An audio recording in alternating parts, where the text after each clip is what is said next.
Terima kasih.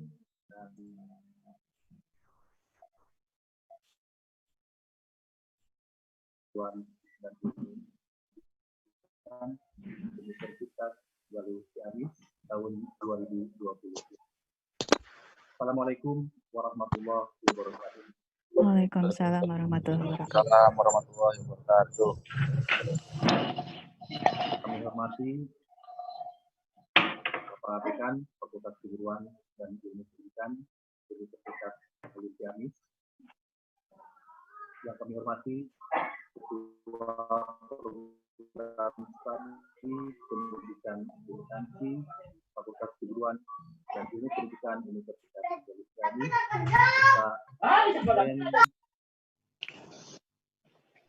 serta Studi Pendidikan Akuntansi Fakultas Keguruan dan Ilmu Pendidikan Universitas Galuh Ciamis. Yang kami hormati Bapak Profesor Nugraha, Ketua Aprodiksi Aliansi Profesi Pendidikan Akuntansi, yang telah membantu kami sehingga terselenggara kegiatan kuliah umum dengan topik penggunaan e-learning dalam pembelajaran akuntansi di masa pandemi. Di ujung sana, narasumber yang kami hormati, Dr. Eni Mulyani, MPD dari Universitas Pendidikan Indonesia. Dan selamat siang, Ibu. Beserta moderator Bapak Dian Sardiana, SPD MSc, CPA, Selamat siang, Pak Dian. Siang, Pak. Dian, sehat? Alhamdulillah. Dan peserta kuliah umum penggunaan e-learning dalam pembelajaran akuntansi di masa pandemi yang kami banggakan. Marilah kita buka kegiatan kuliah umum ini dengan bacaan basmalah bersama-sama. Bismillah. Bismillahirrahmanirrahim.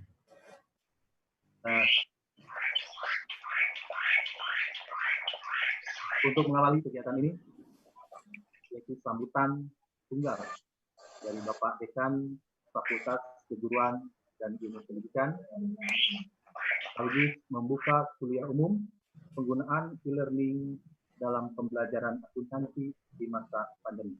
Kepada yang terhormat, Bapak Dr. Dadi Dr. Andes MSc, dipersilakan.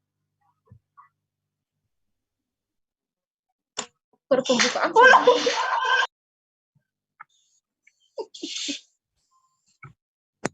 Masih di mute? Halo. Ya, ada Pak. Ada Pak suaranya, Bangga. Oke. Bismillahirrahmanirrahim. Assalamualaikum warahmatullahi wabarakatuh. Waalaikumsalam warahmatullahi wabarakatuh. Waalaikumsalam. Bismillahirrahmanirrahim. Binimati imani wa islam, binusolli, binusallimun ala khairil anam, Sayyidina Muhammadi wa ala alihi wa sahbihi. Yang saya hormati Pak Profesor Nugraha sebagai Ketua Aprodiksi. Kemudian yang saya hormati Ibu pemateri, Dr. Eni Mulyani MPD. Yang saya hormati Ketua Prodi dan Sekretaris Prodi serta dosen-dosen dari Program Studi Pendidikan Akuntansi FKIP Unigal. Para peserta yang terdiri dari mahasiswa dari Program Studi Pendidikan Akuntansi FKIP Unigal, guru-guru ekonomi akuntansi SMK dan SMA se-Indonesia. Syukur alhamdulillah pada hari ini siang menjelang sore kita bisa menyelenggarakan sebuah kegiatan yang insya Allah akan bermanfaat bagi kita semua karena kita sekarang sedang berada pada kondisi bencana pandemik yang tidak hanya bersifat lokal, nasional, ini bahkan global. Dan ini membawa dampak kepada bagaimana proses pembelajaran dilaksanakan di perguruan tinggi atau di seluruh tahapan pendidikan. Di Indonesia, tentu saja ini punya banyak sekali kendala yang dihadapi, termasuk kepada bagaimana keterampilan sumber daya, baik siswa maupun guru-guru gitu ya, mampu memanfaatkan teknologi komunikasi sehingga ini menjadi pembantu yang sangat efektif mengatasi permasalahan yang berkaitan dengan pembelajaran secara daring ya. Nah, saya mengucapkan terima kasih sebelumnya kepada Profesor Nugraha dari Aprodiksi yang telah berkenan untuk memfasilitasi kuliah umum ini. Ya, bagaimanapun kuliah umum ini akan sangat bermanfaat baik bagi mahasiswa maupun bagi teman-teman guru, gitu ya, yang membekali tentang bagaimana memanfaatkan e-learning pada perkuliahan atau pembelajaran secara daring di masa pandemi ini. Terima kasih juga saya ucapkan kepada Prodi Pendidikan Akuntansi dari Fakultas Ekonomi Bisnis UPI, ya, yang bagaimanapun telah berjasa memfasilitasi kegiatan ini. Terima kasih kepada Ibu pemateri dan moderator karena berkenan untuk hadir pada saat ini. Saya berharap setelah kegiatan kuliah umum ini ada banyak hal yang bisa ditindaklanjuti. Tentu saja harapannya pendidikan akuntansi tidak akan terkendala lagi dengan pemahaman keterampilan kita menggunakan e-learning untuk pembelajaran selama masa pandemi ini. Bahkan Kementerian Pendidikan dan Kebudayaan sudah mencanangkan bahwa penggunaan daring itu akan menjadi salah satu moda kegiatan pembelajaran di Indonesia pada masa yang akan datang. Mudah-mudahan sekali lagi kegiatan ini akan sangat bermanfaat bagi kita, ya. Dan saya tidak bisa berlama-lama berbicara di sini karena yang paling penting adalah bagaimana peserta semua mendapatkan bekal tentang tema yang sekarang akan diusung. Dengan mengucapkan Bismillahirrahmanirrahim, dengan resmi kegiatan kuliah umum dengan tema penggunaan e-learning dalam pembelajaran akuntansi di masa pandemi dengan resmi dibuka. Terima kasih. Billahi taufiq wal hidayah. Wassalamualaikum warahmatullahi wabarakatuh. Waalaikumsalam warahmatullahi wabarakatuh. Waalaikumsalam warahmatullahi wabarakatuh. Terima kasih Pak memberikan sambutan sekaligus juga kegiatan kuliah umum penggunaan e-learning dalam pembelajaran akuntansi di masa pandemi. Baiklah, untuk mengefektifkan waktu, kita langsung saja. Hari ini kami serahkan kepada narasumber Dr. Eni Mulyani, SPD yang akan dipandu oleh Bapak Dian Sardiana, SPD. Kami persilakan. Ya, terima kasih Pak. Izinkan saya untuk membantu acara ini. Sebelumnya, terima kasih kami ucapkan kepada Pak Dekan, kemudian Pak Kaprodi dan jajaran Prodi Pendidikan Akuntansi lalu katanya izinkan kami memohon maaf ya, karena kemarin memang harusnya jadwalnya di hari Jumat kemarin pukul 1 dan ternyata memang karena Bu Heni ini selain dosen juga beliau aktif di Satuan Audit Internal Bu ya. Iya, betul. Kemarin ada acara dari kementerian, kami berdua mengaturkan maaf yang sebesar-besarnya sehingga acara ini diundur ke hari ini. Itu Pak, izinkan untuk dimulai saja. Bismillahirrahmanirrahim. Assalamualaikum warahmatullahi wabarakatuh. Waalaikumsalam warahmatullahi wabarakatuh. Rabbi shrah li sadri wa yassir li amri wahlul 'uqdatam min lisani yafqahu qawli. Alhamdulillahirabbil alamin. Semoga Bapak Ibu semua dalam keadaan sehat walafiat, sehat sejahtera. Allah Subhanahu wa taala masih memberikan kita nikmat sehat, nikmat iman dan Islam, dan sholawat serta salam semoga tetap tercurah kepada junjungan kita Nabi besar Muhammad SAW. Terima kasih atas kesempatannya. Yang terhormat Bapak Dr. Dadi selaku Dekan FKIP Unigal, kemudian Kaprodi dan Sekretaris Prodi Pendidikan Akuntansi Unigal dan seluruh jajaran. Kemudian Bapak Ibu undangan yang mungkin banyak juga dari universitas lain di Aprodiks yang sudah gabung, saya tidak bisa sebutkan satu persatu, dan adik-adik banyak nih ya dari kelas 3, kelas 4, kelas 1 pendidikan akuntansi yang sudah gabung, nanti boleh bertanya di akhir ya. Jadi mohon maaf nanti selama kegiatan berlangsung untuk dapat mute dulu. Ya, nanti kita buka kesempatan untuk bisa tanya dan berdiskusi nanti di akhir. Baik Bapak Ibu, perkenalkan nama saya Dian Hardiana. Saya dari Prodi Pendidikan Akuntansi UPI akan mencoba memandu acara ini, dan sebagai pengantar tadi sebetulnya sudah disebutkan oleh Pak Dekan ya. Hampir 4 bulan ini kita sudah merubah kebiasaan lama yang awalnya memang tatap muka. Dengan adanya surat edaran dari Kemendikbud, kemudian kita dipaksa berubah menjadi sistem pembelajaran yang online gitu ya, yang memang itu di luar kebiasaan yang kita lakukan sebelumnya, dan itu akan mengakibatkan berbagai masalah sebetulnya dari guru, kemudian dari murid atau mahasiswa dan dosen, dari infrastruktur dan lain sebagainya. Untuk itu telah hadir bersama kita saat ini Bu Dr. Heni Mulyadi SPD MPD. Beliau tadi sudah disebutkan adalah dosen di Prodi Pendidikan Akuntansi UPI. Beliau juga mengajar di berbagai mata kuliah pembelajaran, diantaranya itu ada pembelajaran mikro, kemudian ada strategi belajar akuntansi, kemudian ada telah dan pembelajaran. Nah, kita nanti coba dengarkan kira-kira bagaimana sih gitu ya penggunaan e-learning dalam mengatasi permasalahan yang hadapi tersebut. Jadi untuk mengefektifkan waktu, untuk sesi pertama saya persilahkan kepada Dr. Heni Mulyadi untuk memaparkan ya Bu ya. Ya. Nanti setelah itu kita buka tanya jawab.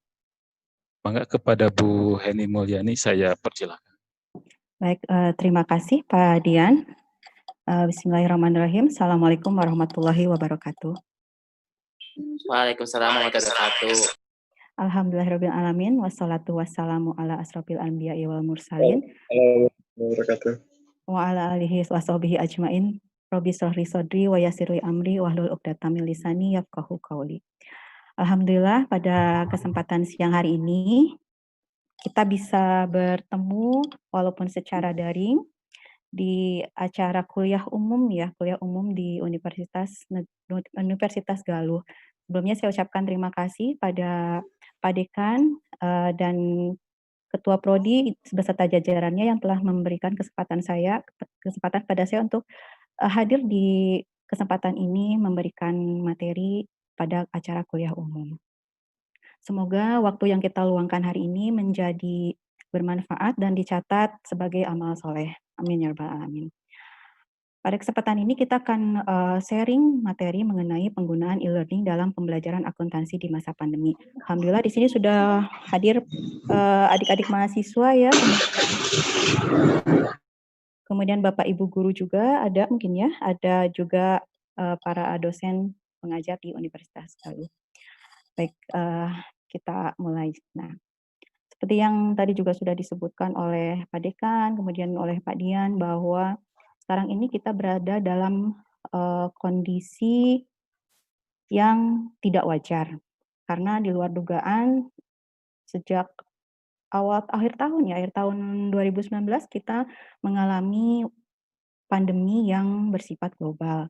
Nah, kondisi yang tidak wajar ini berdampak tidak hanya dalam aspek pembelajaran, tapi seluruh aspek kehidupan kita berubah karena adanya pandemi ini. Dan dalam pembelajaran dalam dunia pendidikan, dengan adanya pandemi ini membuat situasi belajar juga menjadi tidak wajar, menjadi di luar kebiasaan yang biasanya kita lakukan. Karena ketika pandemi ini terjadi, seluruh kegiatan pembelajaran itu dilakukan secara online. Dari semua jenjang, dari mulai TK sampai ke perguruan tinggi, semuanya dilakukan secara online. Materi diberikan secara online dan pembelajaran dilakukan secara online. Jadi fully online, semuanya dilakukan secara online, imersif gitu ya. Nah, tentunya dengan adanya pandemi ini sebetulnya memang terjadi masalah. Masalahnya muncul karena kita belum terbiasa dengan kegiatan pembelajaran yang dilakukan segalanya serba online. Karena dulu kita sangat nyaman dengan pembelajaran yang diadakan secara tatap muka, kita belajar bertemu antara guru dengan siswanya, kita melakukan pembelajaran langsung. Tapi ketika ini terjadi, muncul satu masalah, bagaimana menyiasati pembelajaran supaya pembelajaran bisa berjalan seperti biasanya, berjalan efektif dan efisien, tanpa mengganggu, kurikulum yang harus diimplementasikan. Nah, tetapi di balik pandemi ini juga sebetulnya muncul satu kesempatan. Kan kalau setiap ada masalah pasti ada kesempatan yang bisa kita manfaatkan sebetulnya ya. Nah, kesempatannya apa dengan munculnya pandemi ini? Ketika kita dituntut untuk melakukan segala halnya serba online, otomatis kita harus belajar. Belajar memahami bagaimana memanfaatkan, media-media elektronik untuk bisa digunakan dalam pembelajaran. Jadinya ada upaya nih menambah ilmu baru untuk, membuat media lah, untuk membuat konten materi atau lain sebagainya gitu. Nah, seperti yang pernah kita dengarkan pengumuman dari sebentar, pengumuman dari ini masih kedengaran ya suara saya, Pak Dian? Oke, pengumuman masih. dari Kemendikbud ya, itu Mas Menteri sudah mengumumkan bahwa pembelajaran semester yang akan datang, benar semester ini ya, pembelajaran baru itu akan tetap dilaksanakan secara daring.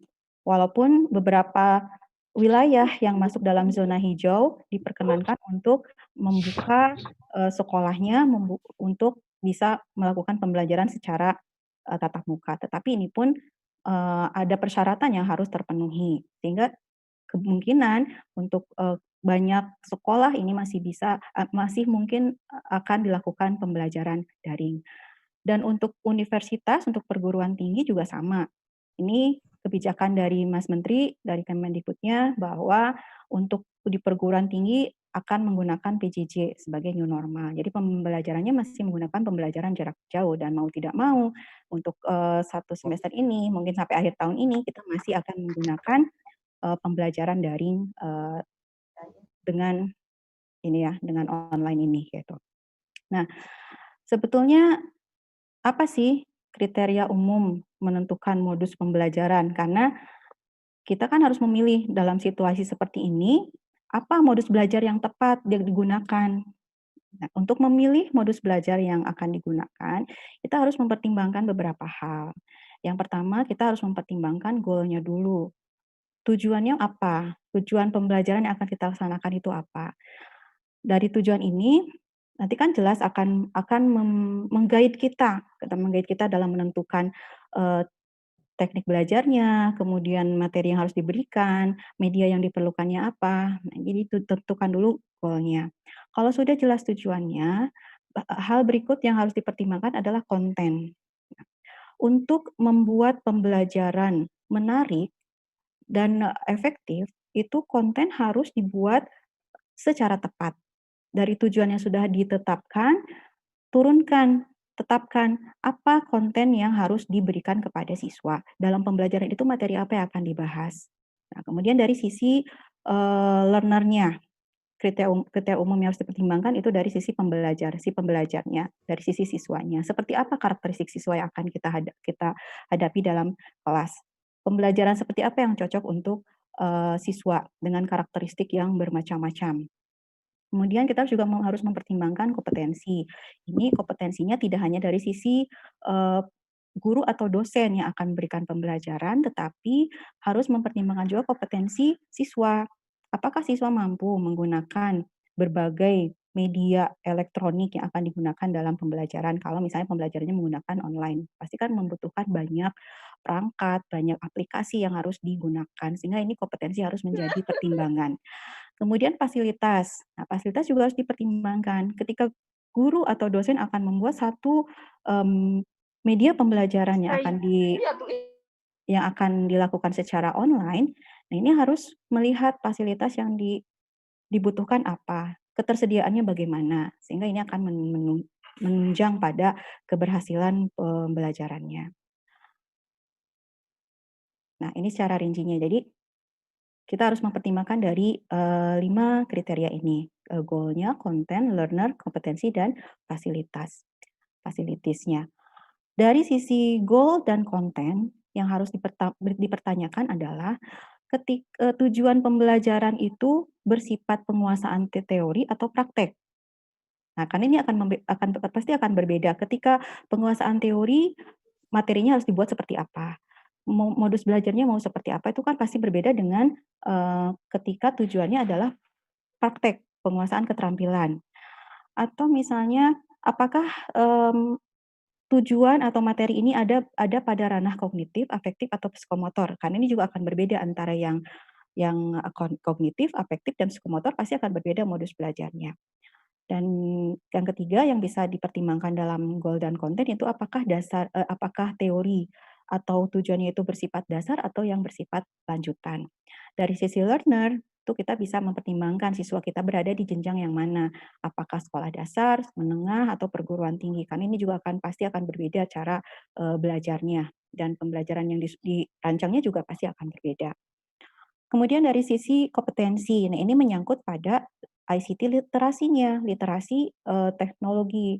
Apakah guru atau dosen, kemudian siswanya juga memiliki kemampuan untuk menggunakan fasilitas atau menggunakan ICT-nya, ya, menggunakan aplikasinya, menggunakan perangkat yang dibutuhkan dalam pembelajaran. Nah, ini akan menunjang pada keefektifan pembelajarannya. Kemudian yang terakhir adalah fasilitasnya. Bagaimana fasilitas yang tersedia? Infrastrukturnya tersedia juga atau tidak? Alat dan lingkungannya itu bagaimana? Mendukung atau tidak? Nah, dari pertimbangan kelima aspek ini akan menentukan pembelajarannya, modusnya apakah secara konvensional, suplemen, blended, atau immersive. Kalau konvensional berarti pembelajaran yang dilakukan secara tatap muka sebagaimana yang selama ini dilakukan, atau suplemen dan blended yang diblendkan, dicampurkan antara yang konvensional dengan yang online, atau immersive. Immersive itu betul-betul semuanya dilakukan secara online gitu. Nah, salah satu pembelajaran yang bisa digunakan di masa pandemi dengan tuntutan pembelajaran secara online, ini adalah e-learning atau yang sebenarnya e-learning ini sudah lama ya, dari tahun 2005 ini e-learning sudah diperkenalkan. Tetapi pada saat ini mulai diperkenalkan, rasanya mungkin tidak terlalu banyak para guru ataupun dosen yang menggunakan e-learning dalam pembelajarannya. Mungkin ada tapi tidak banyak, dan tidak seluruh pertemuan dilakukan secara e-learning. Nah, sebenarnya apa sih e-learning itu? Nah, e-learning ini adalah pembelajaran yang pelaksanaannya didukung oleh jasa elektronik. Jadi pembelajaran yang menggunakan jasa elektronik seperti komputer, jaringan internet, HP, dan lain sebagainya, aplikasi, program, dan lain sebagainya.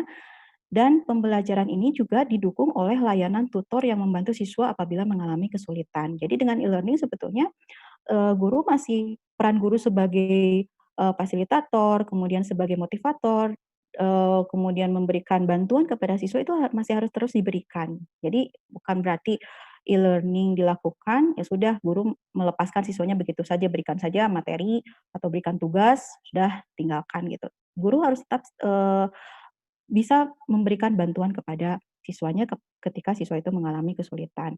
Karena sebetulnya dengan pembelajaran e-learning ini ada kelebihan yang bisa kita dapatkan. Yang pertama, sumber belajarnya lebih beragam. Kalau dengan pembelajaran tatap muka, sumber belajar itu porsinya besar di guru, karena guru di situ sebagai sumber belajar utama dalam kelas. Tetapi dengan e-learning ini, sumber belajar bisa lebih beragam, bukan hanya dari guru, dari media yang lainnya, dari konten yang dibuat oleh guru, dari internet, dan lain sebagainya, gitu ya. Ini bisa sangat beragam. Kemudian belajar bisa dilakukan di manapun, kapanpun. Jadi dengan e-learning tidak terbatas oleh tempat dan waktu. Kalau dengan pembelajaran tatap muka kan itu sangat dibatasi oleh waktu. Misalnya untuk mata kuliah akuntansi biaya hanya 3 SKS. Berarti dari jam sekian sampai jam sekian sudah selesai gitu kan. Selebihnya ya sudah, nanti kita ketemu lagi pertemuan berikutnya. Tapi dengan pembelajaran dengan e-learning ini, pembelajaran bisa dilakukan kapan saja, dimanapun. Siswa bisa mengulang materi ketika dia belum paham, dia bisa bertanya pada guru kapanpun ketika dia tidak memahami materinya. Nah, ini sebetulnya sangat fleksibel pembelajarannya, kalau ini dimanfaatkan dengan benar. Dan dalam e-learning ini, belajar itu sesuai dengan kemampuan siswa. Kalau pembelajaran tatap muka dalam satu kelas misalnya ada 30 siswa, di situ 30 siswa terdiri dari karakteristik yang berbeda-beda, dengan gaya belajar yang berbeda-beda. Tetapi dengan tatap muka itu kadang tidak terfasilitasi semua perbedaan karakter siswa, karena pembelajaran dilakukan secara klasikal. Tetapi dengan pembelajaran e-learning ini bisa menjembatani gaya belajar siswa, karakteristik siswa, karena dengan e-learning ini kan ya sumber belajar bermacam-macam, mulai dari yang audio, yang visual, kemudian diberikan latihan juga. Ini kan bisa memenuhi si gaya audio, si gaya visual, dan si gaya kinestetik dalam belajarnya, gitu, bisa difasilitasi. Dan siswa bisa mengukur kecepatan belajarnya. Kalau di kelas kan dengan waktu yang terbatas, itu siswa harus belajar bersama, mencapai satu tujuan bersama pada saat yang bersamaan. Itu kan nggak bisa karena kecepatan belajar siswa itu juga berbeda. Tapi dengan adanya e-learning ini, siswa bisa mengukur kecepatan belajarnya. Jadi dia bisa mengatur waktunya karena ini dilakukan secara fleksibel. Seperti itu. Nah, ini adalah komponen yang harus dipenuhi dalam penggunaan e-learning sebagai pembelajaran. Kita harus mempertimbangkan yang pertama komponen sistem dan aplikasi e-learning-nya. Nah, di sini sistem dan aplikasi e-learning kita biasa menyebutnya Learning Management System atau LMS. Ini LMS ini banyak yang sudah bisa tinggal dipakai gitu ya. Ada yang gratis juga banyak seperti misalnya ada Edmodo, ada Google Classroom ini yang bisa digunakan. Jadi LMS ini sistem perangkat lunak yang memvirtualisasi proses belajar mengajar konvensional. Proses belajar konvensional itu kan proses belajar tatap muka di mana guru memberikan materi kepada siswa. Nah, ini divirtualisasikan melalui LMS ini. Bagaimana manajemen kelasnya, bagaimana pembuatan materi atau kontennya, kemudian dibuka forum tanya jawab jika diperlukan, kemudian sistem penilaian, sistem ujian dan segala fitur yang berhubungan dengan manajemen kelas itu sudah tersedia dalam LMS. Jadi ini bisa dimanfaatkan untuk pembelajaran jarak jauh. Dan yang kedua komponennya adalah konten. Nah, konten ini sangat berperan penting dalam e-learning karena konten ini yang menjadi ruhnya dalam pembelajaran jarak jauh. Bahan ajar apa yang akan dibuat atau diberikan kepada siswa?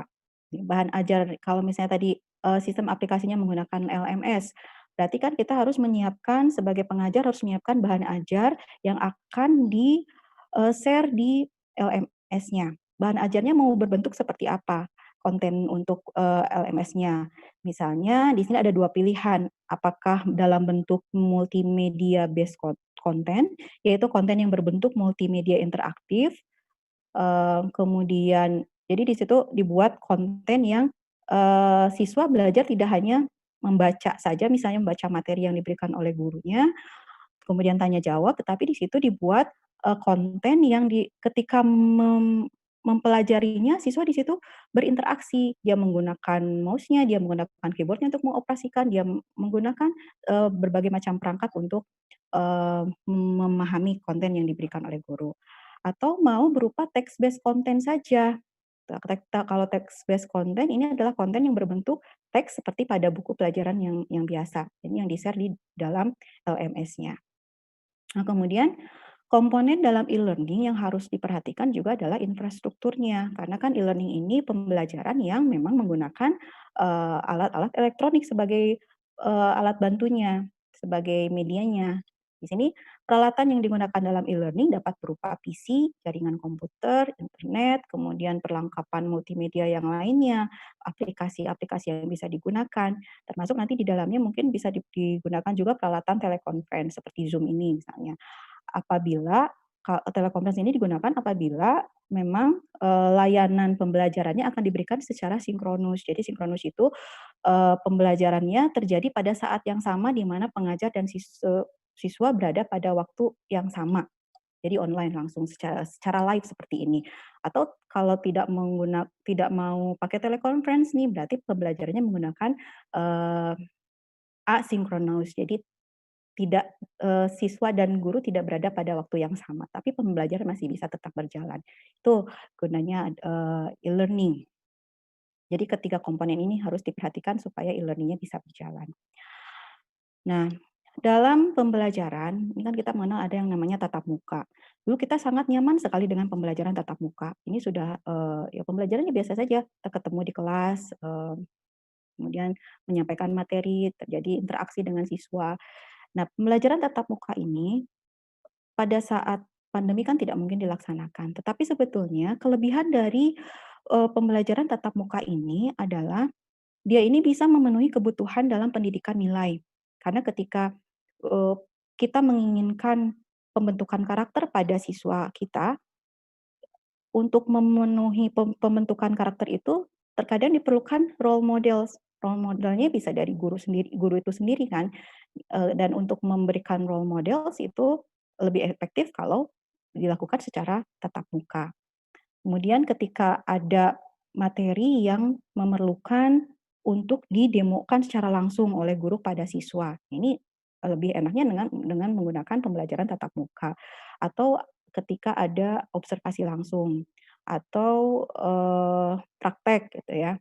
Nah, dengan tatap muka ini juga bisa terjadi interaktivitas yang lebih tinggi karena di situ siswa dengan siswa bisa berinteraksi, guru dengan siswa bisa berinteraksi pada tempat yang sama. Kemudian untuk melakukan performance assessment juga untuk ini lebih enaknya memang menggunakan pembelajaran tatap muka. Dan di sisi yang lain itu ada pilihan mode pembelajaran yang namanya e-learning. Untuk e-learning ini dia bisa memenuhi kebutuhan dalam penguasaan aspek kognitif, termasuk HOTS yang sekarang memang menjadi tuntutan dalam pembelajaran. Dan dia dengan e-learning ini sebenarnya lebih efisien dari sisi waktu, dari sisi biaya juga ini bisa lebih efisien. Kemudian accessibility-nya lebih luas, jadi bisa diakses kapan saja, di mana saja, tidak terbatas ruang dan waktu. Dan untuk mastery learning, nah ini e-learning bisa sangat bermanfaat karena ya itu tadi tidak terbatas ruang dan waktu. Jadi untuk penguasaan materi yang lebih banyak itu bisa menggunakan sistem e-learning. Atau misalnya online collaboration, kerjasama antara siswa bisa juga difasilitasi dengan e-learning ini, asalkan guru bisa mendesain seperti apa online collaboration yang akan dilakukan oleh siswanya. Kemudian pemerataan pendidikan dan akses ke sumber belajar yang lebih luas. Nah, di antara tatap muka dan e-learning ini ada satu modus pembelajaran yang disebut dengan blended learning. Ini strategi blended learning ini juga sempat menjadi tren ICT dalam pembelajaran di beberapa tahun terakhir ini. Jadi blended learning ini memadukan antara strategi tatap muka dengan e-learning. Ada tetap dilakukan tatap muka dengan siswa, tetapi pembelajaran lebih banyak dilakukan secara e-learning karena ada kalanya guru dan siswa memang harus bertemu secara langsung untuk membahas hal-hal yang diperlukan. Ini bisa difasilitasi dengan model blended learning. Nah, kemudian dengan e-learning ini bisa membuat pembelajaran sangat berpusat pada siswa. Jadi di sini siswa itu akan belajar dengan multi-purposes ya. Nah, di sini siswa bisa mendapatkan sumber belajar yang bukan hanya guru. Dia bisa mendapatkan sumber belajar dari luar, ada outsource, kemudian dia bisa melakukan pembelajaran melalui video conference, dia bisa mendapatkan sumber belajar atau materi dari digital yang berupa digital, kemudian learning community-nya juga masih tetap terbangun karena dengan e-learning ini kan masih memungkinkan siswa untuk berkomunikasi, melakukan diskusi, melakukan tanya jawab dengan temannya atau dengan gurunya. Ada juga siswa bisa melakukan peer group, kelompok-kelompok kecil dengan temannya untuk melakukan satu proyek tertentu, melakukan tugas tertentu. Kemudian pemanfaatan sosial media, ini kan kalau anak-anak zaman milenial kan ini sangat familiar sekali dengan sosial media, apa-apa selalu berkaitan dengan sosial media. Mereka tidak bisa lepas dari sosial media dan ini bisa dimanfaatkan sebetulnya oleh guru untuk media pembelajaran. Kemudian siswa juga bisa mendapatkan sumber belajar dari e-library. Nah, ini kan kalau dengan menggunakan e-library ini tidak terbatas sumber yang bisa didapat, ini beribu-ribu sumber yang bisa dibaca, bisa dipelajari. Dan siswa juga bisa belajar dengan video atau animasi. Bahkan mungkin gurunya bisa menugaskan siswa untuk membuat video atau animasi dari konten materi yang akan dipelajari, sehingga siswa bisa ikut terlibat dalam penyiapan konten materi yang akan di-share di kelasnya. Kemudian ada di assessment tool-nya juga ini sudah tersedia disiapkan oleh gurunya. Nah, ini student center learning-nya memang sangat terbangun dengan e-learning ini. Karena siswa bisa lebih aktif sebetulnya, tidak hanya sekedar mengerjakan tugas atau hanya membaca materi atau hanya mendengarkan gurunya menjelaskan secara langsung misalnya melalui telekonferensi seperti ini. Nah, pertanyaan selanjutnya bagaimana membuat pembelajaran online itu menjadi efektif, efisien, dan menarik? Karena terkadang dengan setiap hari melakukan pembelajaran secara online, mungkin ada kejenuhan ya kalau misalnya pembelajarannya tidak terjadi variasi dalam pembelajaran, hanya begitu-begitu saja. Kemudian tidak efektif akhirnya dalam mencapai tujuan pembelajarannya. Nah, untuk membuat ini menjadi efektif, efisien, dan menarik, dalam pembelajaran online itu harus dipertimbangkan 5 hal. Yang pertama, itu kebijakan. Nah, di sini harus jelas kebijakan dari institusi. Nah, kalau kebijakan dari kementerian sudah ada nih seperti apa untuk pembelajaran jarak jauh. Dari institusi seharusnya juga membuat kebijakan yang jelas dan mengikat. Misalnya, kalau misalnya universitas nih punya LMS tersendiri. Jadi dia membangun sistem learning management-nya sendiri.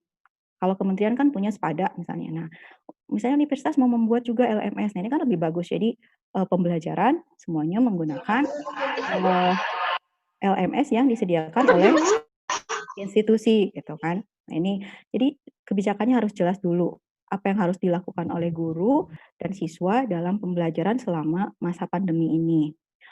Yang kedua, kunci keberhasilan untuk melakukan online learning ini atau e-learning itu adalah sistem atau aplikasinya. Nah, sistem aplikasi yang akan digunakan itu harus sangat handal dan fungsional. Jangan sampai menggunakan satu aplikasi yang tidak berfungsi. Jadi nantinya akan terjadi gap antara ekspektasi dengan kenyataan. Ekspektasinya seperti apa, tapi kenyataannya tidak seperti yang diharapkan. Ini harus betul-betul pandai memilih aplikasi yang handal dan fungsional dalam pembelajaran. Yang ketiga, infrastrukturnya. Ini alangkah baiknya kalau misalnya institusi juga bisa memfasilitasi infrastruktur sehingga bisa lebih stabil dan memadai. Karena ya ini menjadi satu hambatan ketika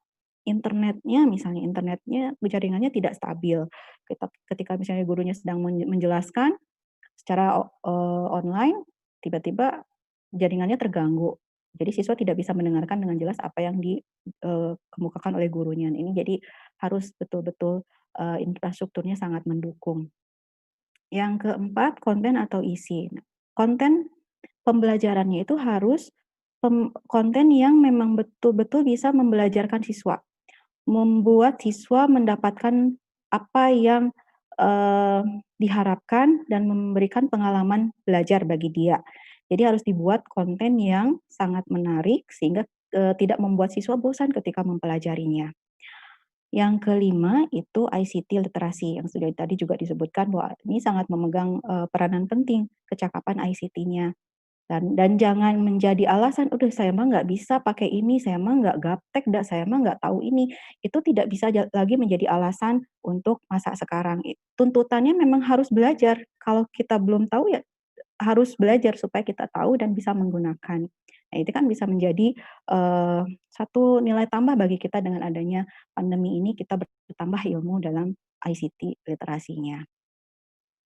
Dan ini juga bisa difasilitasi sebetulnya oleh institusi. Ketika para pengajarnya belum tahu aplikasi untuk membuat video animasi misalnya. Nah, bisa kan diadakan pelatihan untuk membuat video animasi atau bisa belajar secara otodidak melalui YouTube. Sekarang kan YouTube banyak tuh tutorial-tutorial untuk membuat video animasi, membuat PowerPoint kelas dunia atau lain sebagainya, itu bisa dimanfaatkan. Asal ada kemauan pasti bisa, insya Allah. Yang selanjutnya, nah untuk e-learning, untuk melaksanakan e-learning, ini banyak pilihan media yang bisa digunakan. Kita mengenal yang adanya Moodle, kita juga sudah mengenal adanya Google Classroom, yang ini Moodle dan Classroom, kemudian Edmodo ini yang masuk ke kategori LMS. Di sini sudah lengkap, bisa buat share materi, bisa diskusi, penilaian juga bisa langsung di situ, bisa manajemen kelasnya udah tersedia di situ. Jadi ini juga bisa dimanfaatkan sebetulnya. Atau mau menggunakan video conference supaya bisa langsung bertatap muka walaupun secara daring dengan siswa. Itu bisa menggunakan fasilitas video conference, bisa dengan Zoom yang seperti ini, bisa dengan Google Meet, bisa dengan Skype. Sekarang kan banyak sekali pilihan yang bisa digunakan. Dulu malah kita nggak tahu ya kalau ada aplikasi Zoom yang bisa digunakan untuk pembelajaran tatap muka secara daring seperti ini. Dan ketika ada pandemi ini, justru kita tahu yang adanya Zoom seperti ini. Kemudian bisa juga menggunakan media sosial nih, media sosial yang sehari-hari kita mungkin dalam sehari kita bisa berapa puluh atau berapa ratus kali melihat media sosial. Bentar-bentar WA dibuka, bentar-bentar lihat Instagram atau Facebook. Nah, ini kita bisa manfaatkan ini sebagai media pembelajaran. Di WhatsApp kita bisa buat WhatsApp grup kelas untuk memfasilitasi diskusi pembelajarannya, misalnya materinya di-share dulu, dipelajari dulu, dipahami. Nah, ketika ada materi yang belum dipahami, bisa dilakukan melalui WhatsApp group. Atau siswa bisa bertanya kapan saja di WhatsApp group terkait pembelajaran.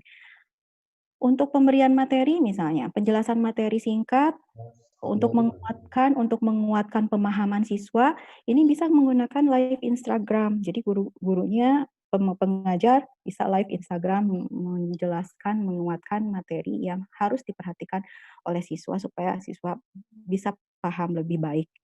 Atau bisa dengan menggunakan Facebook, atau bisa menggunakan audio podcast. Nah, sekarang kan lagi rame-ramenya ya penggunaan audio podcast. Nah, ini juga bisa digunakan untuk media pembelajaran. Atau guru juga bisa memanfaatkan YouTube. Nah, sekarang sudah mulai banyak nih karena orang-orang itu lebih banyak waktunya di rumah, banyak yang memulai menjadi YouTuber. Jadi pengajar dan mulai dosen, guru juga sekarang sudah mulai menjadi YouTuber. Nah, ini bisa dimanfaatkan YouTube ini untuk sharing materi. Jadi guru atau dosen bisa membuat video pembelajaran kemudian di-upload di YouTube. Jadi kan bisa dilihat kapan saja, bahkan tidak hanya dimanfaatkan oleh siswanya, tapi bisa dimanfaatkan oleh orang-orang yang lain yang membutuhkannya. Selain nanti juga bisa minta subscribe ya. Kemudian kalau misalnya, aduh nggak sempet nih bikin YouTube sendiri, bikin video pembelajaran sendiri, ini kan kita juga bisa menggunakan yang sudah ada. Misalnya mau membahas tentang persamaan dasar akuntansi. Nah, itu di search di YouTube pasti banyak yang sudah membuat tentang itu. Kita cari yang sesuai mana, nah itu kita bisa berikan sebagai suplemen untuk dipelajari oleh siswa. Bagusnya sih mencoba membuat ya, jadi bervariasi gitu yang materi yang bisa diberikannya. Atau guru juga bisa memberikan buku referensi yang tadi bisa berupa digital materi dari e-library, itu bisa diberikan pada siswa, atau guru membuat sendiri dan di-share ke siswa. Nah, bicara pembelajaran akuntansi ini pasti tidak terlepas dari penugasan ya, karena akuntansi itu perlu adanya latihan untuk memperkuat pemahaman, atau bahkan ada tugas-tugas yang memang harus dikerjakan secara berkelompok misalnya. Ini tidak masalah untuk membangun learning community, kemudian online collaboration antar siswa, penugasan kelompok juga mungkin rasanya perlu sesekali diberikan. Presentasi misalnya kan, presentasi itu untuk mengasah soft skill siswa dalam kemampuan berbicara, menjelaskan, itu juga bisa dilakukan. Untuk penugasan kelompok, ini presentasi kelompok misalnya, ini bisa caranya kelompok siswa yang akan presentasi, ini bisa share dulu bahan materinya, bahan presentasinya dengan format PPT di grup, apakah itu grup WA atau di grup LMS-nya misalnya di Google Classroom-nya atau di Edmodo dan lain sebagainya, di-share dulu untuk bisa dipelajari oleh kelompok yang lain, kelompok siswa yang lain. Nah, setelah di-share, nanti bisa dilakukan presentasi melalui video conference. Seperti ini dilakukan presentasi live di video conference. Atau siswa yang akan presentasi bisa merekam dulu presentasinya dalam format video. Nah, ini kan juga belajar siswanya dituntut untuk belajar membuat rekaman video ketika dia presentasi. Lalu bisa tanya jawab nanti setelah presentasinya di-share rekaman presentasinya, lalu dilakukan tanya jawab di WAG atau di LMS-nya. Bisa juga dengan cara bahan presentasinya direkam dalam format audio saja. Jadi nanti PPT-nya di-share, kemudian penjelasannya diberikan dalam format audio dan nanti ditindaklanjuti dengan tanya jawab melalui grup. Ini juga bisa, teknik-teknik seperti ini bisa digunakan untuk mensiasati bagaimana kalau misalnya diperlukan ada penugasan presentasi secara berkelompok. Yang selanjutnya, bagaimana kalau misalnya materinya itu berupa prosedur atau praktek. Jadi di akuntansi kan juga banyak ya beberapa materi yang menuntut untuk prosedur, untuk praktek. Nah, untuk yang materi yang bersifat seperti ini, guru atau dosen ini bisa mengirimkan tutorial video cara mempraktekannya.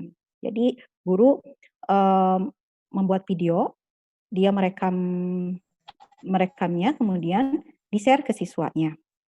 Jadi siswa bisa melihat, oh ini seperti ini step-stepnya dalam melaksanakan prosedurnya. Tuh. Atau bisa didemonstrasikan seperti ini melalui Zoom misalnya. Didemonstrasikan melalui video conference step-stepnya seperti apa, prosedur atau praktek yang harus dilakukan oleh siswa. Kemudian bisa juga misalnya panduan prakteknya itu dikirimkan ke siswa. Ini bisa dikirimkan dalam bentuk PDF supaya bisa dipelajari oleh siswa dulu bagaimana step-step yang harus dilakukan. Tapi kalau dengan mengirimkan panduan praktek ini harus ada penguatan. Tetap harus dilakukan tatap muka secara daring seperti ini untuk mengecek bagaimana pemahaman siswa terhadap panduan yang sudah diberikan. Jadi jangan sampai ada salah persepsi atau salah paham dari yang sudah diberikan. Itu perlu penguatan. Atau misalnya bisa juga panduan prakteknya disampaikan melalui audio dengan podcast misalnya, itu bisa. Atau di-combine, panduan prakteknya dikirimkan dalam bentuk PDF, bentuk tulisan, kemudian diperkuat dengan panduan praktek yang disampaikan melalui audio. Itu bisa kombinasi seperti ini, supaya tidak monoton juga dalam pemberian pembelajarannya. Nah, selanjutnya dalam evaluasi pembelajaran. Dalam evaluasi pembelajaran ini juga sebetulnya banyak media, banyak alat yang bisa digunakan oleh guru. Dalam penugasannya bisa bersifat take home, jadi take home-nya online, soalnya diambil di LMS, nanti jawabannya di-upload lagi di LMS-nya. Atau bisa ujian online real time dengan menggunakan Quizzes, misalnya Kahoot, Google Form, atau SurveyMonkey. Tetapi ketika menggunakan Quizzes atau Kahoot, ini memang harus dicek dulu, dipastikan dulu internetnya, kekuatan sinyal internetnya bagus atau tidak, karena untuk Quizzes dan Kahoot ini kan dilakukan secara online real time. Jadi harus betul-betul ditunjang oleh jaringan internet yang bagus. Jadi sebetulnya sudah banyak pilihan assessment tool yang bisa digunakan oleh guru dan dosen dalam pembelajaran. Dan ini juga pasti siswa juga sudah tidak asing dengan hal-hal seperti ini. Kita bisa mengenalkan siswa untuk melakukan kuis atau ujian melalui Quizzes, melalui Kahoot, karena dengan Quizzes Kahoot ini kan bisa langsung diketahui dia dapat nilai berapa, dia salah menjawab di pertanyaan yang mana, jawaban yang betulnya bisa langsung mereka ketahui seperti apa. Jadi bisa langsung proses feedback-nya juga bisa langsung terjadi kalau dengan menggunakan Quizzes atau Kahoot ini. Yang selanjutnya, ini mungkin untuk ini ya, untuk Bapak Ibu pengajar dalam menyusun pembelajaran daring ini, dalam merancang pembelajaran daring ini ada beberapa tahap yang harus dilakukan. Yang pertama, kita harus mendefinisikan dulu learning content-nya mau bagaimana, learning content-nya apa saja yang akan diberikan pada siswa. Kemudian menyusun instructional design-nya, desain pembelajarannya mau seperti apa. Kemudian kompilasikan seluruh sumber dalam semua format yang tersedia. Misalnya mau memberikan kontennya dalam bentuk teks kah, apakah mau dalam bentuk video, bentuk audio saja, atau animasi atau apa, nah ini bisa dikompilasikan. Semua format kan bisa digunakan. Banyak yang bisa dimanfaatkan. Setelah itu, kembangkan resource-nya menggunakan aplikasi. Kalau misalnya tadi pengen bikin tutorial karena materinya bersifat prosedur, maka gunakanlah misalnya mau pakai video conference kah, pilihlah aplikasinya apa yang tepat. Apakah mau pakai Zoom, apakah Google Meet, atau mau dibuat video rekaman kemudian diupload di YouTube. Nah, ini juga harus ditentukan. Jadi develop resource-nya menggunakan aplikasi. Setelah itu baru diuploadlah si kontennya gitu ke dalam sebuah platform, bentuk platform yang akan digunakan. Nah, jadi anak-anak ya, ini anak-anak mahasiswa aja kalau Bapak Ibu gurunya atau Bapak Ibu dosennya membuat pembelajaran daring, itu usahanya luar biasa sebetulnya ya, untuk bisa menyajikan sebuah pembelajaran daring itu banyak hal yang harus dilakukan, dan kadang-kadang itu bikin capek juga sebetulnya untuk menyiapkan sebuah pembelajaran secara daring.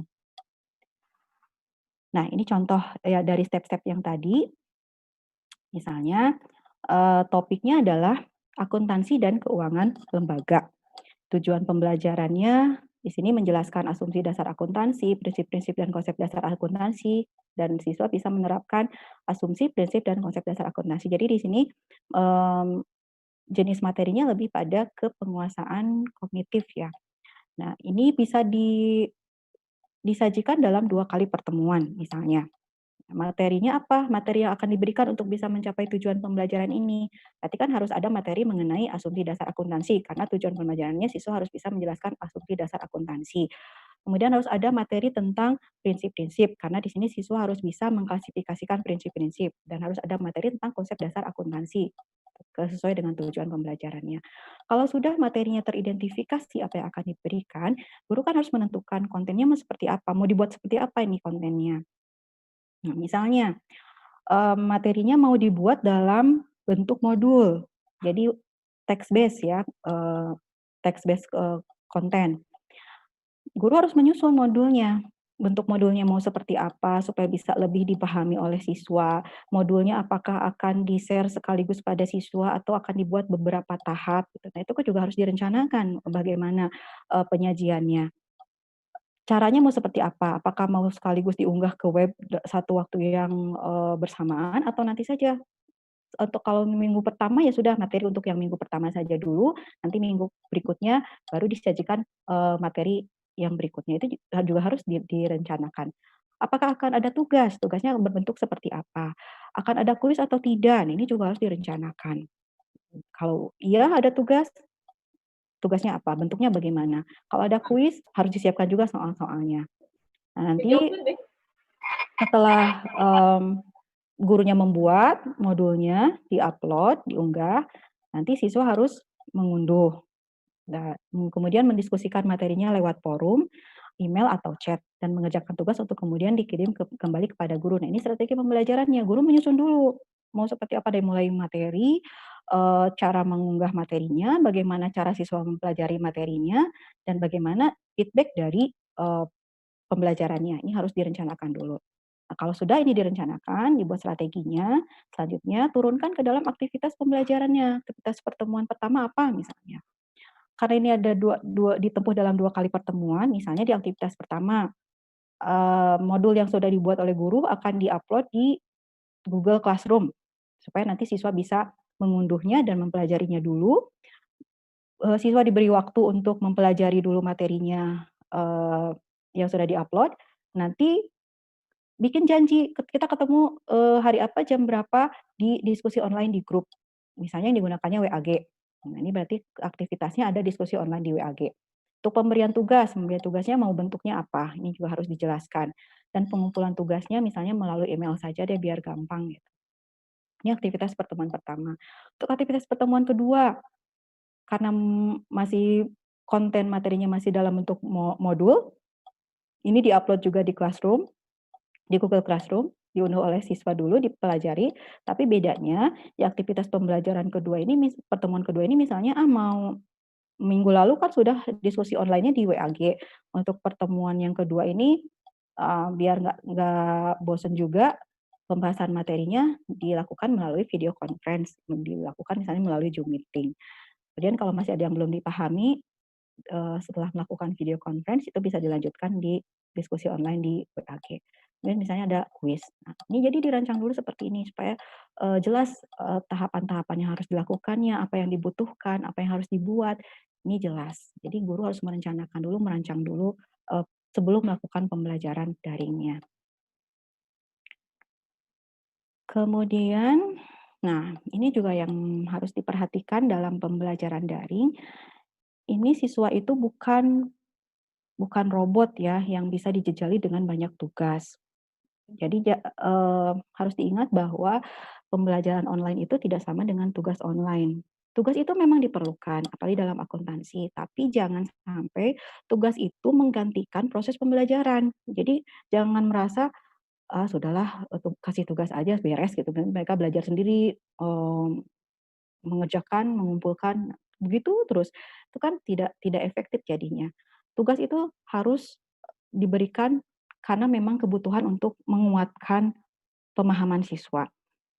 Tugas itu harus dibuat dengan mengukur kemampuan siswa. Tugas itu harus dibuat untuk memperkuat pengalaman belajar siswa. Jadi bukan menggantikan pembelajarannya. Jadi kalau misalnya tugasnya bertumpuk pun kalau memang tugasnya itu bermanfaat untuk siswa tidak masalah, tetapi jangan menggantikan pembelajaran online-nya. Jadi harus betul-betul dilihat ini tidak setiap materi mungkin membutuhkan tugas. Materi mana yang memang betul-betul membutuhkan penugasan kepada siswa supaya siswa lebih paham terhadap materinya. Itu bisa dianalisa.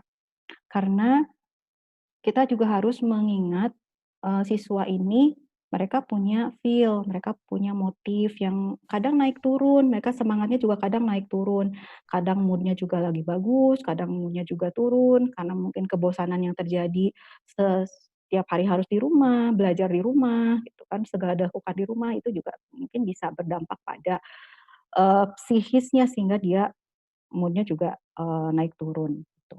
Jadi ini harus disentuh feel-nya, motifnya, spirit-nya, harapan mereka dalam pembelajaran itu mau seperti apa. Yuk kita bicarakan antara guru dengan siswa, dosen dengan mahasiswanya, bicarakan seperti apa yang nyaman bagi kedua belah pihak dalam pembelajaran. Nah, untuk mengoptimalisasikan pembelajaran daring, pembelajaran secara online atau e-learning ini, kita perlu energizer.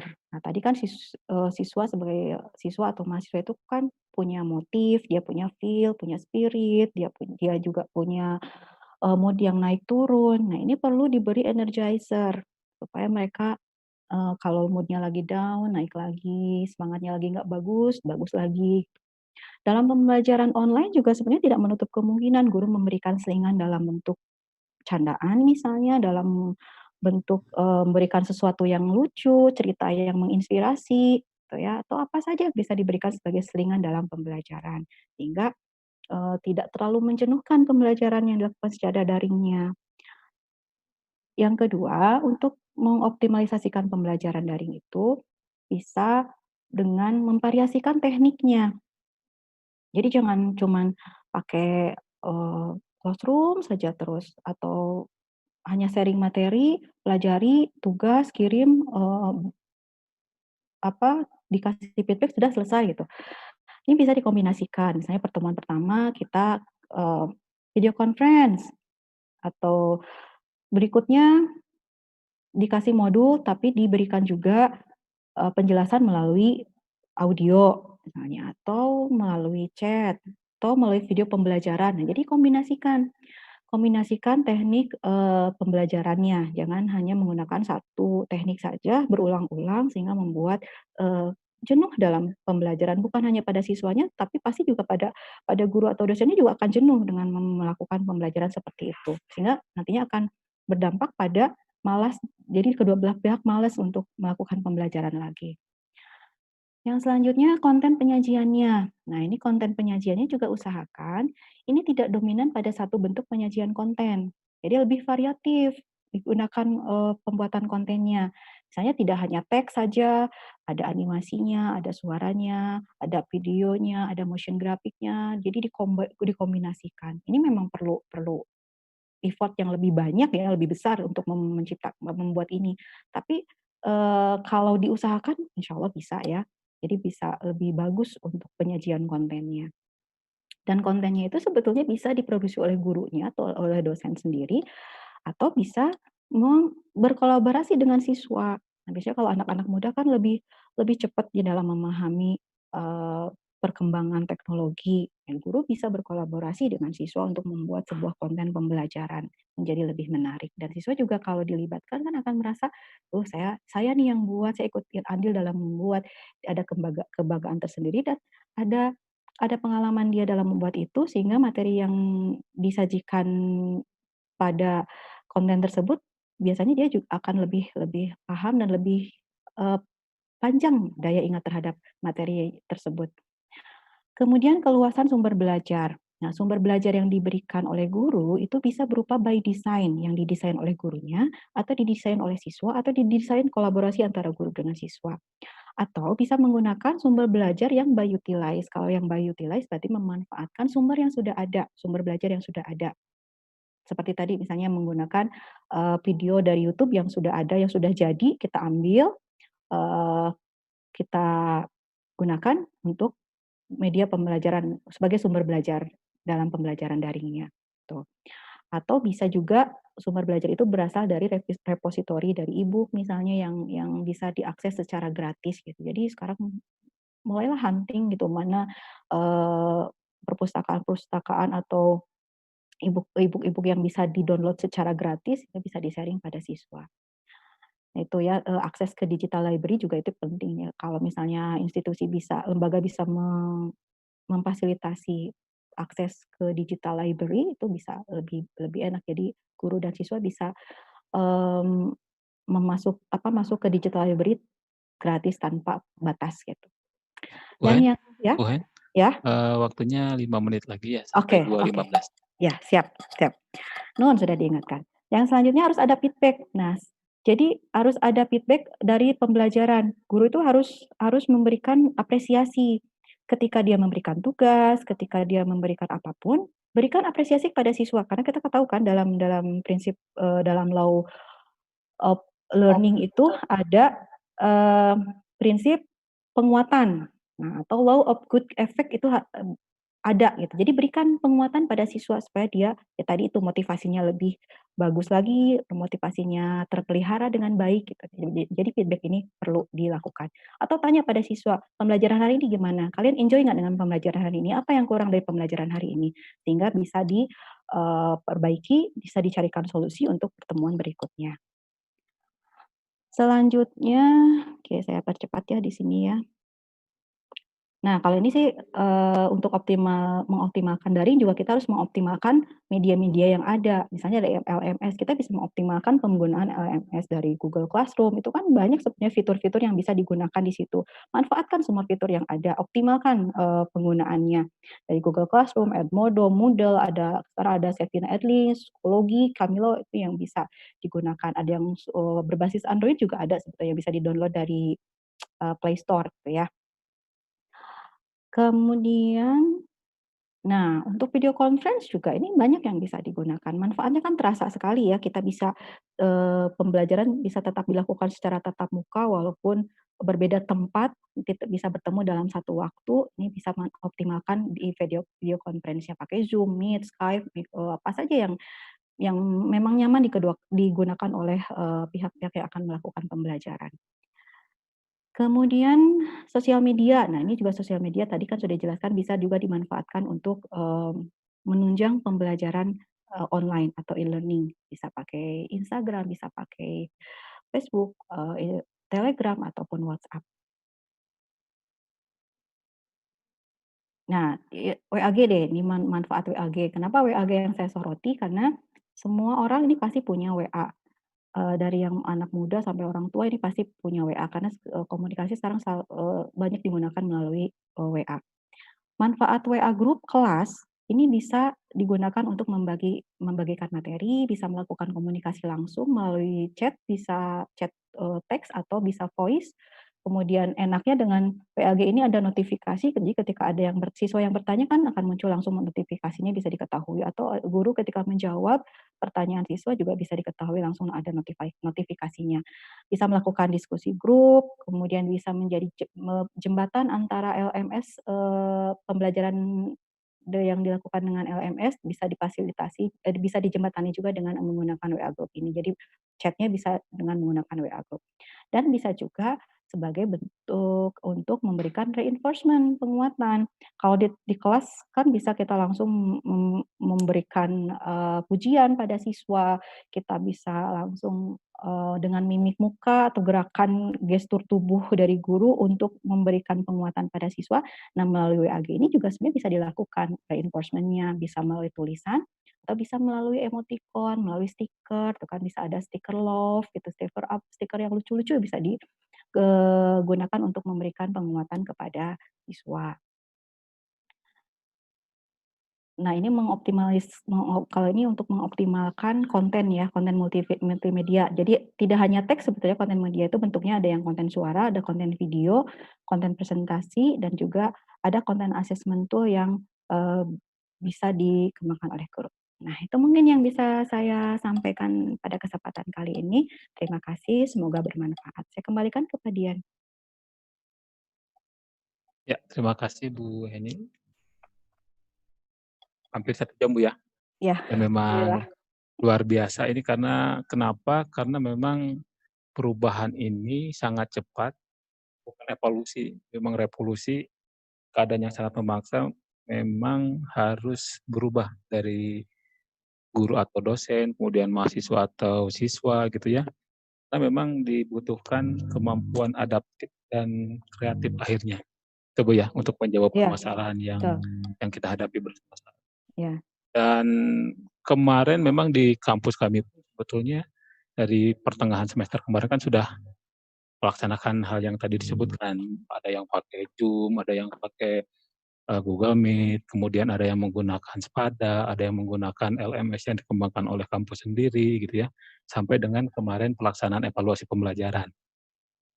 Nah, mungkin itu kan semua ada permasalahan. Nanti Bapak, Ibu, atau adik-adik boleh langsung menanyakan, misalnya ada permasalahan apa, mangga silahkan untuk sesi kedua ini kita buka sampai jam berapa ya? panitia nanti mungkin bisa chat saya. Untuk yang pertama kami buka dulu 3 pertanyaan ya. Boleh. Tadi sudah ada masuk di chat dari Bu Dwi Linggarni ya. Boleh Bu Dwi bisa langsung tanyakan biar langsung interaktif. Oh, ya silakan. Silakan Bu Dwi. Ya. Saya Dwi Linggarni dari Universitas Galuh tingkat 3. Saya ingin bertanya, bagaimana aplikasi simpel dari strategi blended learning yang mudah diterapkan pada saat pembelajaran daring saat ini? Soalnya kan tadi juga dijelaskan tentang strategi blended learning yang merupakan sebuah strategi yang sangat baik untuk diterapkan. Mungkin itu saja. Ya. Silakan Bu. Langsung? Oh, langsung. Oke. Baik, terima kasih Saudari Dwi Linggarni. Blended learning ya, blended learning itu strategi pembelajaran yang memadukan antara tatap muka dengan pembelajaran online. Jadi kalau untuk saat ini, karena kita belum boleh melakukan tatap muka di kelas, ya tatap mukanya paling dilakukan melalui conference juga, video conference gitu ya. Tapi sebetulnya si blended learning ini, tatap mukanya dilakukan secara offline di kelas. Jadi siswa dan guru langsung bertemu muka, face to face di kelas. Kalau itu tidak memungkinkan ya, akhirnya balik lagi jadi ke kuli online semuanya, jadi imersif. Jadi blended learning-nya tidak pure blended learning, karena tatap mukanya tidak bisa dilaksanakan secara langsung di kelas, tapi dilaksanakan juga melalui online gitu. Tapi bisa sih sebetulnya. Yang penting tadi itu divariasikan gitu. Guru dan siswa tetap bisa bertemu tatap muka dan pembelajarannya bisa dilakukan juga secara online gitu. Kalau memang belum memungkinkan untuk melakukan tatap muka. Seperti itu Bu, bukan Bu ya. Saya kira tadi adik ya. jadi adik ya. Oke. Selanjutnya ada pertanyaan lagi Bu nih dari Webi atau mahasiswa yang mangga bisa langsung aja mungkin ya. Boleh. Ya. Assalamualaikum warahmatullahi wabarakatuh. Waalaikumsalam. Oh maaf. Oh Saya dikira perempuan. Saya laki-laki Bu. Ya. Laki-laki, oke, siap.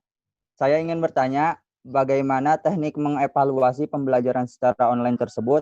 Apakah hanya mengacu pada nilai, sedangkan kalau sikap itu tidak mungkin dinilai oleh dosen ataupun guru? Ya, baik itu Bu. Terima kasih. Betul. Oke, terima kasih Saudari Febri. Sorry. Memang untuk pembelajaran secara online ini itu kekurangannya itu dalam penilaian aspek sikap. Ini agak sulit untuk melakukan penilaian aspek sikap. Karena tadi juga dijelaskan di slide yang sebelumnya itu untuk e-learning ini dia kelebihannya memang pada pembentukan aspek kognitifnya. Sedangkan untuk penilaian sikap ini memang agak sulit ya untuk dilakukan. Perlu kerjasama pihak ketiga misalnya. Jadi perlu kerjasama dengan orang tua untuk bisa menilai aspek sikap. Jadi guru mengkomunikasikan atau dosen mengkomunikasikan pada orang tua bahwa akan dilakukan penilaian misalnya dari sisi kedisiplinan, kejujuran atau apapun itu. Ini harus perlu dikomunikasikan dengan orang tua. Berarti orang tua nanti yang pihak yang akan melakukan penilaian, yang akan melakukan evaluasi dalam pembentukan karakter atau dalam penilaian aspek sikapnya gitu. Karena kalau oleh guru saja itu agak sulit untuk melakukan penilaian di aspek sikap ini gitu. Ya, jadi bisa kolaborasi sih antara guru dengan dosen dengan orang tua. Itu Feby ya.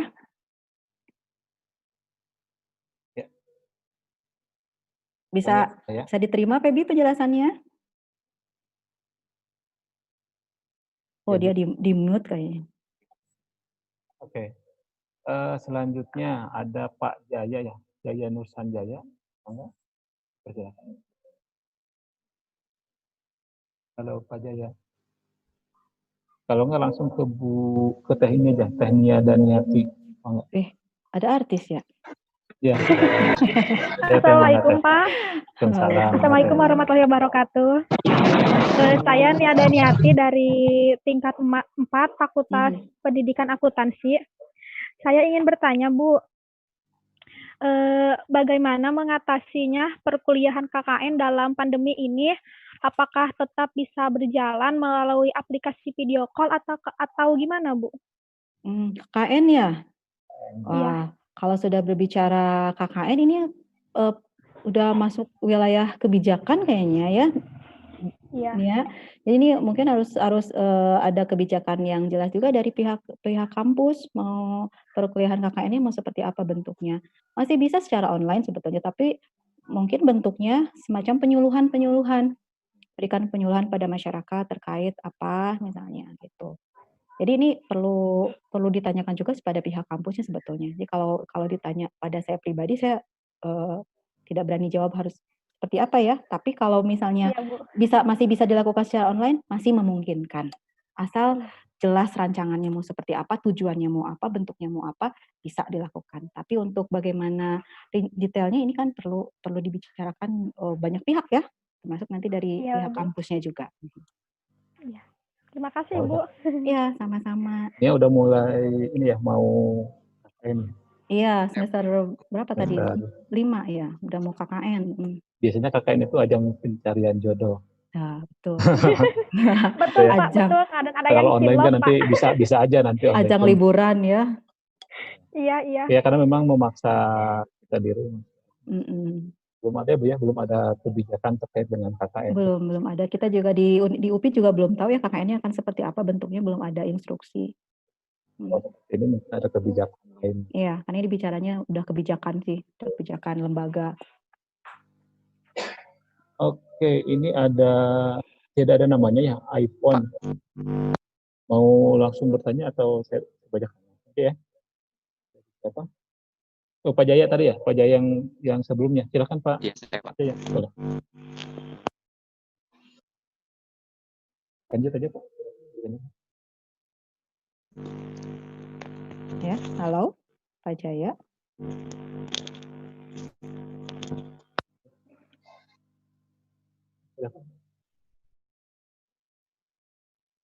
Udah ada suaranya Pak?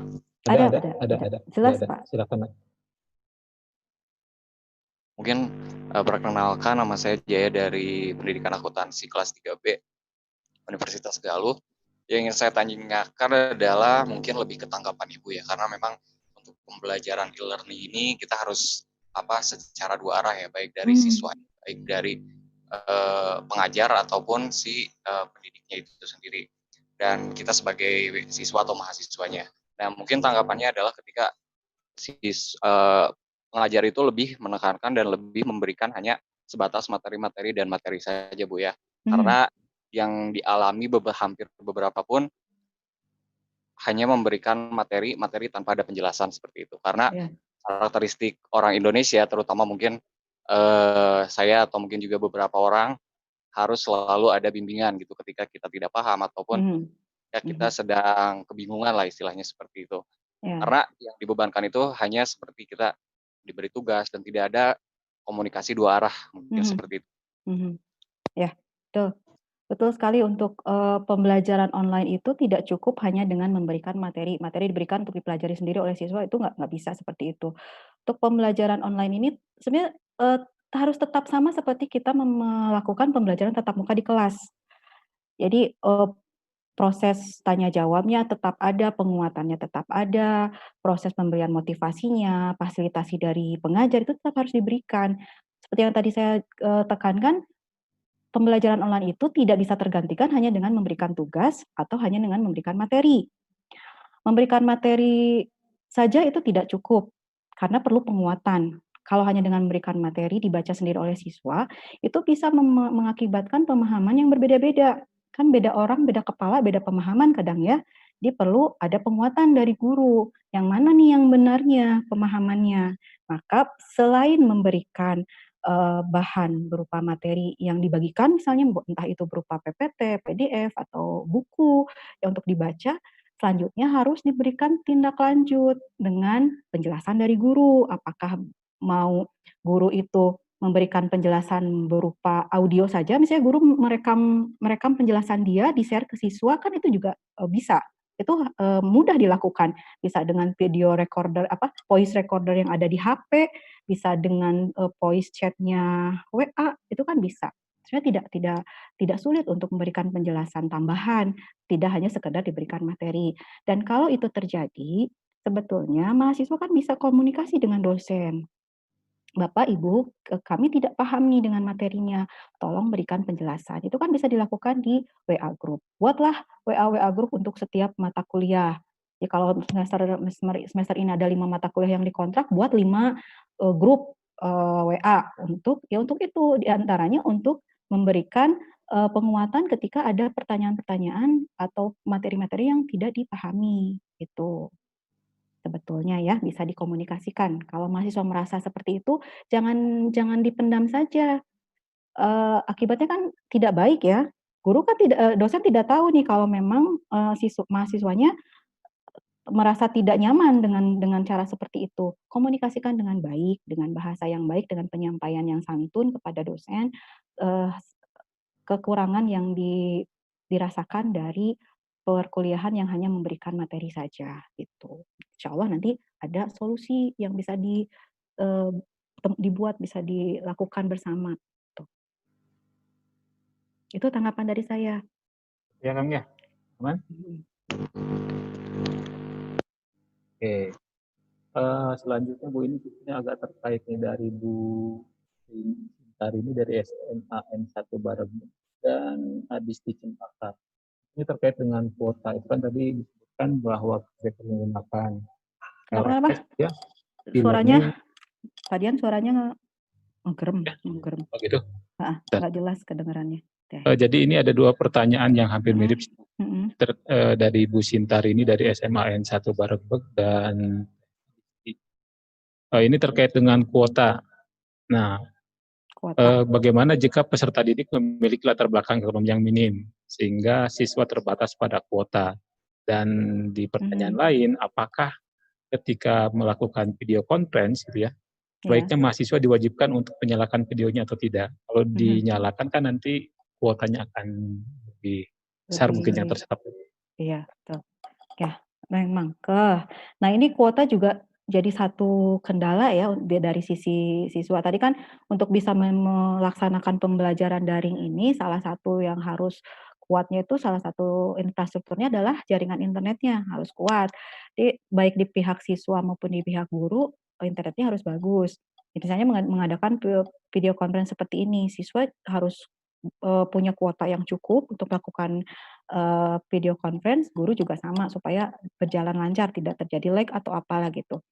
Sekarang kalau misalnya siswanya terkendala dengan kuota, nah ini yang harus jadi pemikiran bersama antara guru, siswa, bahkan mungkin dengan pihak sekolah. Apakah dari pihak sekolah bisa memfasilitasi tidak gitu, terkait kuota ini? Karena sekarang kan kalau tidak salah dari sekolah-sekolah ada subsidi bagi siswa untuk membeli kuota internet supaya pembelajaran daringnya bisa berjalan lancar. Gitu. Itu untuk yang kuota. Kemudian untuk yang video, ketika misalnya melakukan video conference, apakah mengharuskan siswanya menyalakan videonya atau tidak, itu sih tergantung kenyamanan ibu sebagai guru. Apakah ingin melihat siswanya sedang apa, memperhatikan atau tidak, ya suruh saja mereka menyalakan videonya. Tapi memang akan berat di jaringannya. Tapi kalaupun tidak dinyalakan ya tidak apa-apa, karena nanti kan bisa dilakukan evaluasi apakah siswanya memperhatikan atau tidak gitu, untuk memahami materinya atau tidak, itu bisa dilakukan evaluasi, bisa dilakukan feedback lanjutan setelah melakukan video conference-nya. Jadi itu ya Bu ya, tanggapan dari saya. Oke, seperti itu. Ada lagi? Atau dari teman-teman Uniga, ada yang mau sharing pengalaman kemarin? Selama hampir setengah semester ya kita mengadakan. Iya, dari bulan Maret ya. Ya, dari bulan Maret. Dan sekarang pun kita akan menghadapi tahun ajaran baru, sepertinya masih dengan yang sama seperti ini daring. Ya. Nah, sebenarnya ini masih ada waktu ya buat para pengajar untuk mempersiapkan pembelajaran daring, karena kan perkuliahan baru dimulai September mungkin ya? Ya, September. Ya, Kalau September normal ya. September. September. Jadi masih ada waktu sekitar 2 bulan untuk mempersiapkan kontennya atau mau membuat video atau yang lain sebagainya bisa. Ada waktu sih. Iya, ada yang mau sharing? Mungkin sambil di ini juga ada dari UMSU Medan ya, bergabung juga bersama Politeknik Negeri Malang. Kemudian ada beberapa guru dari SMA dan SMK di Jawa Barat. Jadi, terima kasih sudah bisa bergabung. Kemudian masih ada yang mau bertanya? Atau Bapak Ibu dosen di Uniga atau yang lain, mangga? Oh ya, saya dapat info dari panitia 5 menit lagi. 5 menit lagi, mangga. 5 menit lagi. Ini Kang Pebi ini masih ada kayaknya Bu. Bagaimana cara meminimalisir dampak dari kelemahan e-learning yang memiliki kecenderungan mengakibatkan akademik atau aspek sosial? Aspek sosial kayak karena jadi masing-masing gitu ya.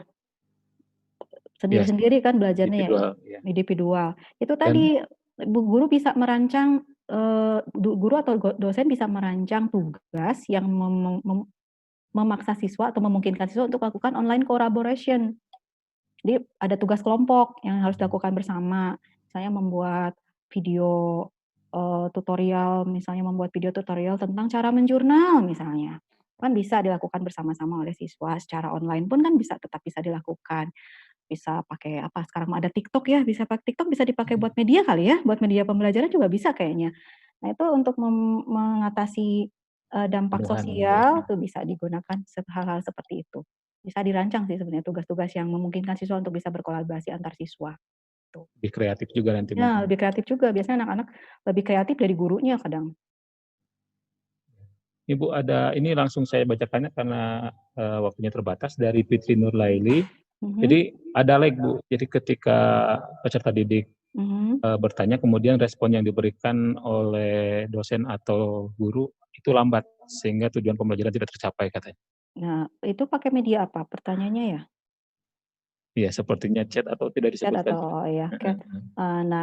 Nah itu kendala ini ya, kendala apanya itu dari aspek human-nya tuh makanya ya. Dari aspek human-nya. Jadi ketika kita guru dan siswa sudah menyepakati satu modus belajar misalnya yang akan digunakannya adalah LMS, entah itu Google Classroom atau Edmodo atau apapun, plus WA group. Berarti kan ada chat di WA group. Itu harus komitmen dua-duanya. Ketika ada pertanyaan gunakan WA group, guru juga harus selalu ngecek terhadap pertanyaan-pertanyaan yang mungkin muncul di WA grupnya. Jadi jangan sampai siswanya nanya hari ini, 3 hari kemudian baru dibuka, baru dijawab, ya seperti itu. Jadi harus ada komitmen dari dua belah pihak sih sebetulnya. Harus pegang komitmennya masing-masing. Seperti itu ya. Ya. Kemudian ini dari Pak Budi Muhammad ya sepertinya. Ini Bu terkait dengan academic dishonesty. Jadi memang karena kita sekarang online, jadi sepertinya kan akan lebih mudah sepertinya untuk di platform dan lain sebagainya. Nah, bagaimana cara mengatasi hal tersebut Bu? Kayak ini ya copy paste gitu ya. Plagiarisme gitu. Plagiarisme ya kalau suruh bikin makalah atau resume tinggal nyari di internet, copy paste aja. Tenang, dosen tahu trik untuk menyelidiki itu plagiarisme atau tidak. Jadi kalian sebagai mahasiswa ya, adik-adik, itu harus jangan punya pikiran, dosen nggak akan tahu. Dosen punya cara untuk mengetahui itu. Dengan teknologi yang semakin canggih, itu bisa dideteksi. Jadi pesan saya, kalian tuh masih muda, harus belajar jujur ya, jujur lagi dalam mengerjakan tugas-tugas yang disuruh resume, disuruh bikin makalah, biar cepat selesai, copy paste saja tanpa diedit, tanpa apa. Copy paste dari teman misalnya, pernah kejadian saya juga menemukan mahasiswa yang mengirimkan tugas itu copy paste dari temennya, copy paste langsung dari internet tuh bisa ketahuan. Jadi itu tadi ketahuan kok gitu. Jadi jujurlah dalam mengerjakan tugas. Ya, seperti itu. Ini salah satu bahan penelitian saya juga, Bu. Nah, tuh Pak Dian lagi meneliti nih tentang Karena hati-hati kecurangan ya, kecurangan akademik ya.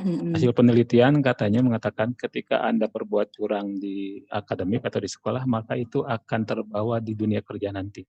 Nah, Hasil itu dia. penelitiannya itu sangat Iya, itu sudah banyak ya sebenarnya penelitiannya. Iya, banyak. Iya, jadi akhirnya kan akan membentuk karakter ketika kita masih kuliah, ambil gampangnya nyontek gitu, kemudian copy paste seenaknya, itu akan membentuk karakter kita menjadi orang yang tidak jujur. Tanpa kita sadari, itu akan membentuk karakter. Kebiasaan itu akan membentuk karakter. Jadi hati-hati dengan kebiasaan ya adik-adik ya. Habit itu membentuk karakter. Ya, seperti itu. Waktunya 1 menit lagi. Ini Pak Subimakwan ya dari SMK Muhammadiyah. Ini sebetulnya sudah tadi Pak terkait dengan keterbatasan kuota Bu. Ya, udah tadi ya. Oke, karena waktunya mungkin sudah habis. Pak Dian, ada lagi? boleh sedikit? Boleh. Enggak, Bu. Sebelumnya saya perkenalkan diri. Saya manajemen prodi Ibu Dokter. Ya Ibu. Menjelang sore. Ya Ibu. Ucapkan terima kasih sama-sama karena Ibu berkenan untuk memberikan materi dalam agenda kuliah Ibu ini. Sebelumnya sedikit sharing ya Bu terkait praktikum. Bagaimana praktikum di UPI dalam kondisi seperti ini? Karena kami belum merancang, karena kegiatannya harus dilaksanakan gitu, rancangannya belum terpikirkan. Mungkin bisa sharing sedikit Bu terkait itu. Boleh Bu. Untuk mata kuliah praktikum, salah satunya praktika akuntansi seperti itu Bu ya. Kalau atau akuntansi biaya yang memang memerlukan praktik, kita di UPI, khususnya di Prodi Pendidikan Akuntansi, kita sedang mengembangkan sistem Bu. Mengembangkan sistem namanya apa tadi namanya teh digital lab ya, digital laboratorium. Jadi itu bisa digunakan untuk mahasiswa praktek atau siswa yang SMK yang magang Bu. Nanti kan kalau dalam suasana seperti ini kan tidak memungkinkan siswa untuk magang di perusahaan. Nah itu bisa melalui sistem kita yang sedang dikembangkan ini Bu. Jadi kalau ini sudah maaf, kalau ini sudah selesai, mungkin bisa dimanfaatkan juga oleh Universitas Galuh Bu untuk sistemnya. Terima kasih Bu Dokter. Ya, sama-sama Ibu. Iya. Ada lagi yang lain? Ya memang karena praktikum memerlukan keterampilan ya Bu ya, tidak bisa seperti mata kuliah yang hanya teori.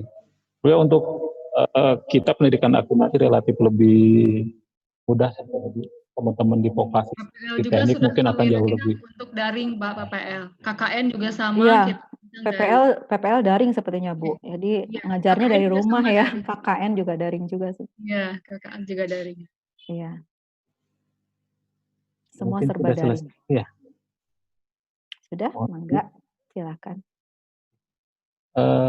Karena waktunya sudah habis, Bapak Ibu, saya dan Bu Heni mengucapkan banyak terima kasih atas perhatiannya. Semoga ini menjadi amal ibadah bagi kita semua, memberikan keberkahan bagi kita semua.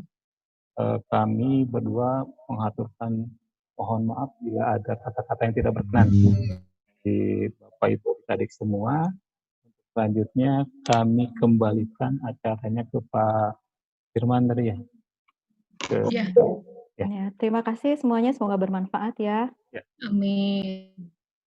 Assalamualaikum warahmatullahi wabarakatuh. Mengapa Pak dilanjutkan? Waalaikumsalam warahmatullahi wabarakatuh. Pak Dian dan Bu Dokter dan penyajian materinya luar biasa.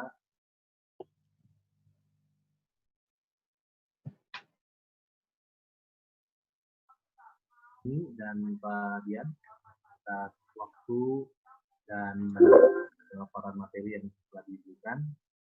Kemudian juga kepada rekan yang telah berkenan untuk memberikan tadi di perusahaan, kemudian di program tadi pendidikan akuntansi yang telah melaksanakan atau menyelenggarakan kuliah umum dengan tema penggunaan e-learning dalam pembelajaran akuntansi di masa pandemi seluruh Bapak Ibu dan program verifikasi yang berkenan untuk menyempatkan waktunya untuk mengikuti kegiatan ini. Seluruh peserta yang tadi saya lihat ada dari Universitas Medan, kemudian dari sekolah dan anggota polisi yang lain yang bergabung di perkuliahan umum di program studi verifikasi. Sekali lagi kami ucapkan terima kasih yang sebesar-besarnya khususnya kepada Prodiksi Aliansi Profesi Verifikasi Nugraha yang telah membantu kami untuk memfasilitasi sehingga perkuliahan umum bisa terlaksana. Seluruh peserta, mahasiswa khususnya, mudah-mudahan kemudian juga bagi kami pengajar dan bagi seluruh peserta, mudah-mudahan kuliah umum ini bisa bermanfaat dan kita bisa terapkan tidak hanya di masa pandemi ini dan lagi mudah-mudahan pandemi ini bisa cepat. Amin. Amin. Assalamualaikum warahmatullahi wabarakatuh. Waalaikumsalam warahmatullahi wabarakatuh. Terima kasih Ibu. Ya, sama-sama Ibu. Terima kasih sudah memberi kesempatan pada saya untuk sharing di sini.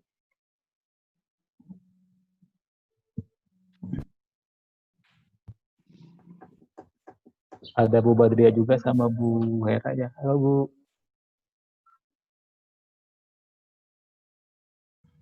Bu Hera.